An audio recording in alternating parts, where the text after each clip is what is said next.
For now, let's get on with how to be happy from the wisdom of Confucius.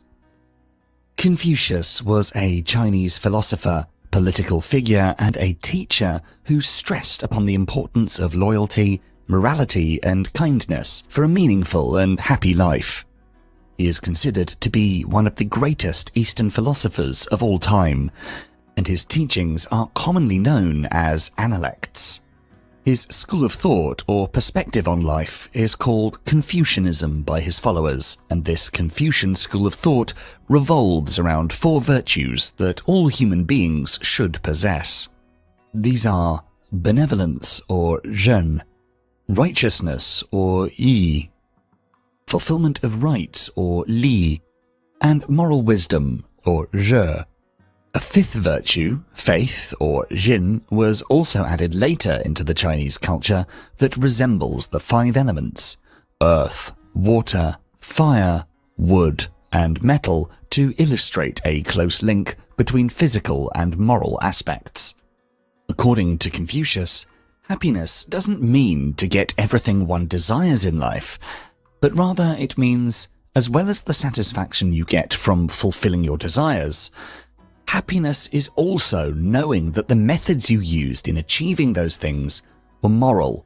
For over 2,500 years, Confucius has been a source of inspiration for people around the world seeking happiness and meaning in their lives. And in this video, we bring you 6 ways to be happy from the wisdom of Confucius. Number 1. Invest in intimate relationships. Confucius says, "What you do not want done to yourself, do not do to others." This is the famous golden rule for which Confucius was very much an advocate. One of the 4 fundamental Confucian virtues is zhen, which means a sense for the dignity of human life, a feeling of humanity towards others and self-esteem for yourself. Confucius thought that zhen is what makes life worth living. It's the ultimate guide to human action, the foundation of all human relationships. Simply put, it's about treating others the way you want to be treated. But this teaching goes much deeper than this. In every action you do in your life, you have to be mindful of others. For Confucians, the most natural and important site for the expression of zhen is the family. This starts in your home. You have to cultivate compassion and kindness first with yourself, then with your family, then with your friends, then with your community, your nation, and ultimately the entire human species. If everybody followed this golden rule, the world would be a much better place. Applying the golden rule into your relationships creates harmony around you, and this leads to happiness. To apply best practice to Confucian principles, you need to treat others with sincerity, morality, and compassion, just as you want to be treated by them. You can start by investing in your intimate relationships with your family members, your partner, your friends. You need to treat them fairly, sincerely, compassionately, not to gain something in return, but because cultivating compassion and creating harmony is such a vital aspect of living a happy and moral life, of showing how much you care for your loved ones.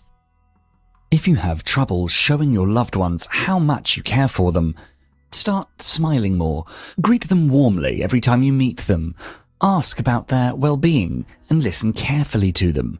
Be honest in the way you speak and be fair to each of them.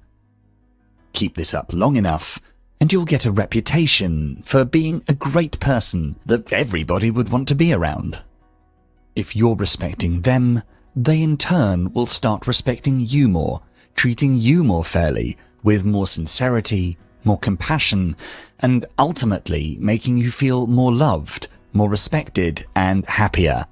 Thus, investing in your relationships with the people around you is a fundamental step towards happiness. Number 2. Think of the consequences. Confucius tells us, "When anger rises, think of the consequences." We have all experienced those unpleasant moments when we feel our adrenaline rushing through our body, when we feel like punching someone in the face or using harsh words that we know we'll regret afterwards. We in the West believe that anger is justified if one is angry at the right time and in the right context. However, according to Confucius, if we're angry at someone, then we're defeated by them. There's no such thing as a good amount of anger, and it is extremely important to think of the consequences when an emotion like anger arises. Controlling ourselves is not always easy, but there is a big reward in being capable of training your mind to be in control of how you react. One of the best ways to start practicing self-control is to look deep into the future.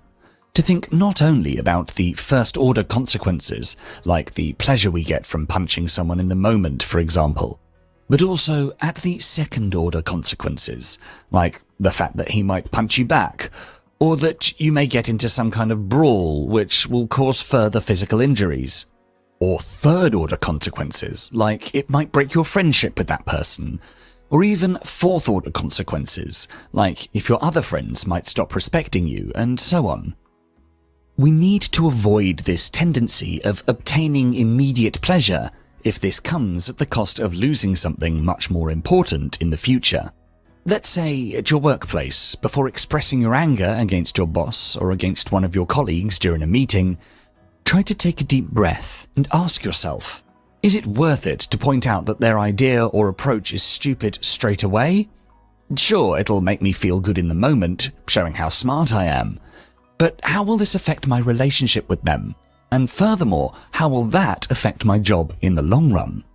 Now that you are aware of the long-term consequences, you can be more mindful of your anger, and you can always choose to present your argument in a gentler way to the other person, taking their feelings and self-esteem into account.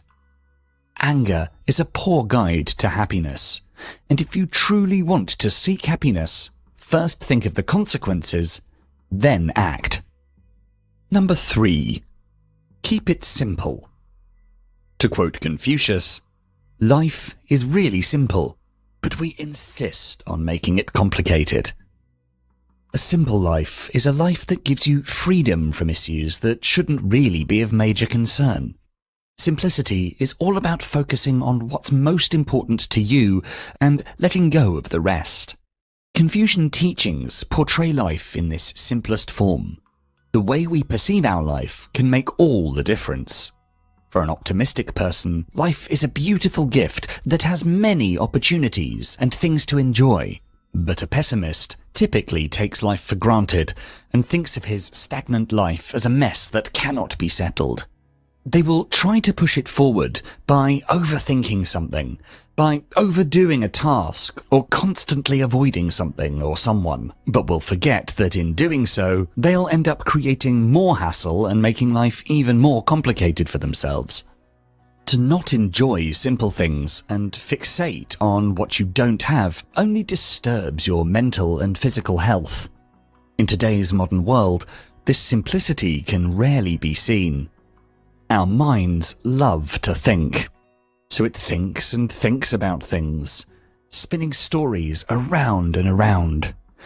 It goes on, weaving complicated plots and dialogues that never or ever will happen, like wearing your best outfit for a party or a wedding. You're constantly thinking about other people's opinions about it. You fear that you may not look attractive, and that thought makes you unhappy. It is all happening in your head, and you keep on overthinking.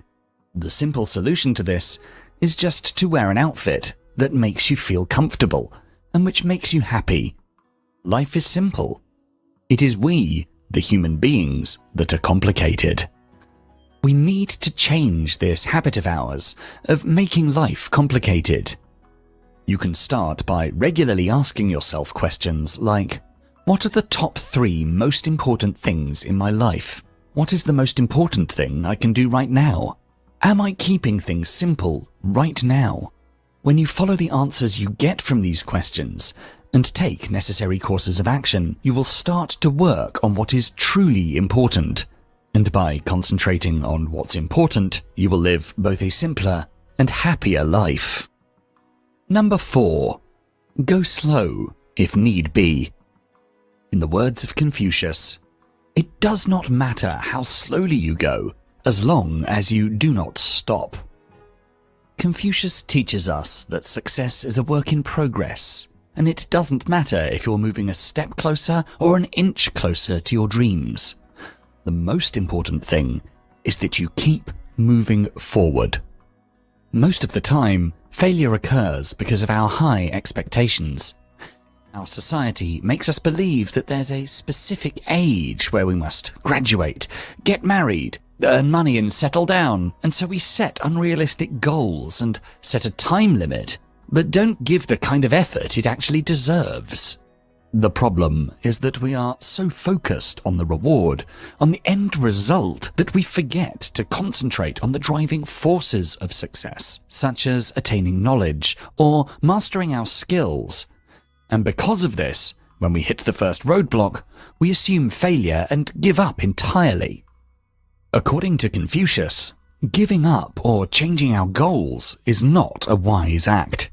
Instead, you should make changes in your plans and actions in order to achieve your goal if the previous plan didn't work. The truth is, there is no such age for settling down. It just might not happen in the time frame that you'd expected. But you will surely reach where you want to go if you put in the daily required effort and keep on developing your skills. You are a unique person with your own gifts and talents, and no one will invest in them more than you. Hence, giving up on your important goals means that you're giving up on yourself, on your happiness, and soon you will establish a pattern of giving up on anything when things don't go the way you hoped. To remain motivated and consistent is the key to achieving any goal and being happy. If you find a mountain in the middle of your path, go over it slowly and steadily. If there's a river ahead, build a bridge over or swim across it. In short, if you find hurdles in the path of your journey, you should always think of a way to overcome them and keep on moving towards your goal, because success doesn't rely upon the number of times you failed, but it absolutely depends on the number of times you bounced back after having failed. Number 5. Learn by your experience. According to Confucius, by 3 methods we may learn wisdom. First, by reflection, which is noblest. Second, by imitation, which is easiest. And third, by experience, which is the bitterest. According to some studies, if we stop learning and become satisfied with what we know, we do a huge disservice to our brain, as learning keeps our brain healthy and makes us live longer. There are several books and studies linking a healthy brain to a happy life. Also, some researchers concluded that there is one fundamental thing that people should do in order to be happy: to be engaged in difficult but doable actions. In other words, to keep on learning, developing ourselves, pushing our limits. Confucius considered 3 methods of acquiring wisdom: by reflection, by imitation, and by experience. The first method is the noblest one. Reflection is about you becoming aware of your own thinking processes. It enables the assessment of the why and how of learning, and what needs to be done as a result. The second method is to learn by imitation, the easiest type. It is the method used by children and teenagers to learn from adults. It is the method used by the trainee in a company to learn a new skill. It may be an easy method, but it's just as important as the other 2. The third method is to learn by experience. Confucius considers it to be the bitterest method. To understand the actual meaning of anything, you have to experience it yourself. Maybe the thing that is considered bad by you turns out to be good, and vice versa. It's very easy to spread negativity by saying harsh things about someone or something you don't actually know. So you should first experience it for yourself, and then talk about it. For example, if you heard negative things about a person said by someone else, before judging them, you should meet them in person to form your own opinion of them. Because this method can imply a series of unpleasant experiences, Confucius calls it the bitterest method. However, experience can be the most trusted way to acquire wisdom. Sometimes our judgment can be flawed if we only reflect on the issue at hand, or if we just imitate somebody, we might also imitate the wrong way to approach a problem. Therefore, just reflecting and imitating someone simply isn't enough. The best option is to use all three methods, according to the specific circumstances. Keeping our brain healthy will lead us to have more wisdom and live a much happier and longer life. Number 6. Meditate. In our final quote from Confucius for this video, we learn, "The more man meditates among good thoughts, the better will be his world and the world at large." For Confucius, cultivating good thoughts has enormous importance. Practicing good thoughts might not come automatically, but it can become a ritual. By practicing good thoughts, we can practically learn how to be kind and mindful. According to Confucius, we can learn to let our behavior lead our feelings. Oftentimes, in this high-speed era, our minds can run wild and our feelings can be completely overwhelming. Today, more than ever, it is critical for us all to learn to control our behavior, to learn to cultivate good thoughts. And this is where meditation can help tremendously. Meditation is essential for us to create peace within ourselves and to avoid negative thoughts. We need to understand that difficulties in life come and go, and meditation helps us stay focused and to be calm, so that we don't deviate from the path we're walking. Meditation helps us develop positivity in ourselves in order to overcome the obstacles we're facing in our lives. When you look at things in an optimistic way, you automatically become enthusiastic and full of positive energy. There are many types of meditation, but for starters, you can practice focusing on your breathing, sitting down in a quiet room, making sure that you won't be interrupted for about 5 to 10 minutes every day. When you meditate, you overcome the negativity happening in your life and see the world with eyes full of hope and happiness. You look at people around you with positivity and you generate a healthy vibe in the environment. You'll meet new people, build new relationships, help each other and spread positivity, and finally attain peace of mind and a heart full of happiness.